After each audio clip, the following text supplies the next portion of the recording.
while looking this frumpy, but the hotel hallway was private enough, and Lacan had arrived uninvited at her door moments after she'd finished her shower, so it wasn't like she had much of a choice. Except for ignoring him, which, in hindsight, might have been the better option. A glistening lock fell over her eyes, and she combed it back with her fingers. Lacan stared at her with his reddened, teary, uncomposed, and utterly unattractive eyes. Moist trails ran down his cheeks, and his lower lip quivered. He seemed like a different person now, no longer the cocky young man with the gorgeous blonde braid, the mischievous baby blues, and those wonderfully adventurous hands of his.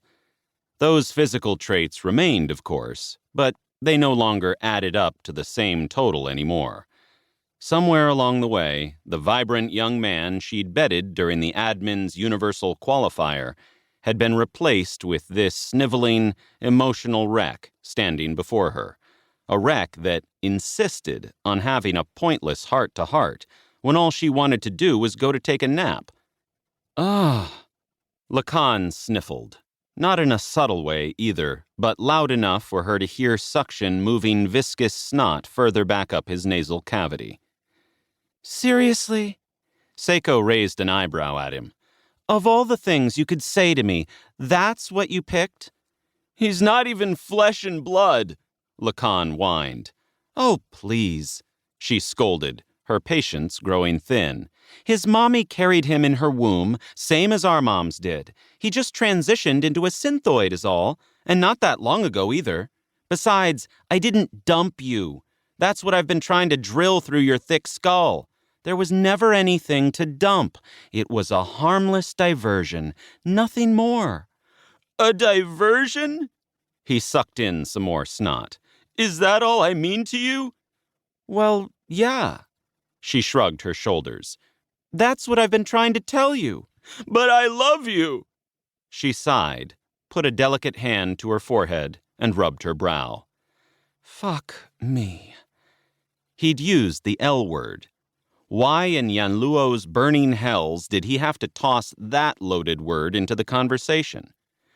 You really should have seen this coming, she thought to herself.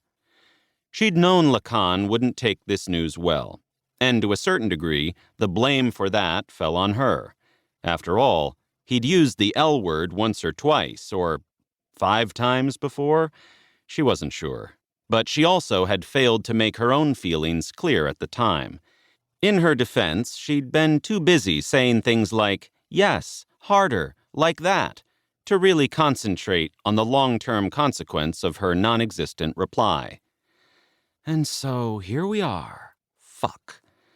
She'd known he'd take the news poorly. It was one of the reasons why she wanted to be done with him. But she never suspected he'd handle it this poorly. Good grief. Honestly, she would have preferred not to say anything, instead letting him shuffle around blindly until he stumbled into the truth on his own. But he could be so dense. And then he'd wanted to try out sex in zero gravity on the way over, and so she'd made the nature of their relationship, or more specifically, their lack of a relationship, crystal clear to him. But now we're having this blasted heart-to-heart, or whatever he wants to call it. Do you actually love him? He blubbered. Oh, grow up. Sako sighed heavily, frustration welling up within her. How much clearer do you want me to make this? She cupped her mouth and leaned toward him. It's none of your business. It is my business. I love you. Well, I don't love you. She shrugged her arms. Sorry, but not sorry. What the hell do you want me to do about it? Is this all I mean to you? Oh, please, she scoffed. You're acting like we were married or something. You were a quick fling, Lacan, nothing more. It was fun while it lasted, but you know what? It's over now. Move on already. I certainly have. He's behind this, isn't he?